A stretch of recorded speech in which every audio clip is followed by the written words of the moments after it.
Shalom, shalom. Man, a lot of people get into homesteading and get in over their head, not realizing how much it actually is to homestead. And this is just, a month's supply of, we got dog food, we got chicken feed, and we got these white and red bags right here. These white bags right there, that's goat feed, that's chicken feed, dog food, man. People think you're gonna be able to live lavish like you were in the city, far as not having your priorities in order, be able to spend money on stuff of really no significance.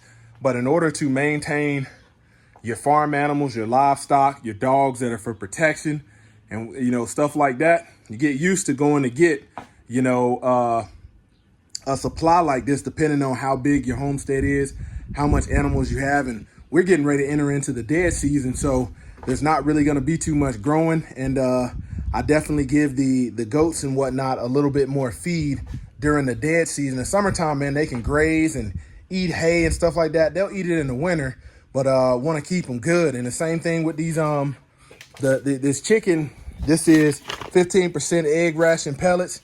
We get them at our local feed store, and keep the chickens nice and fed. That way they can keep on laying all throughout the doggone dead season. And that's going to be very important. You don't want to try to skimp on the food during the dead season, because your animals will suffer.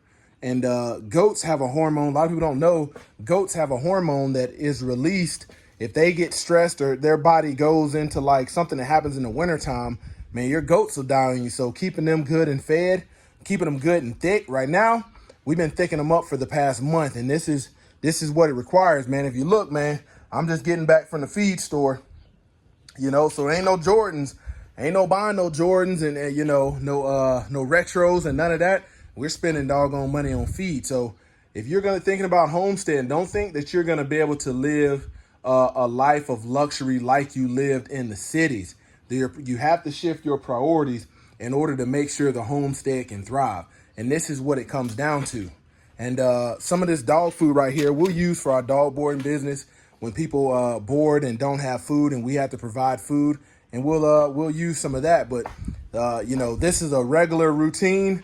My son helps me unload this stuff, helps me load it up, and we get after it. Hope you guys have a blessed day. Stay encouraged.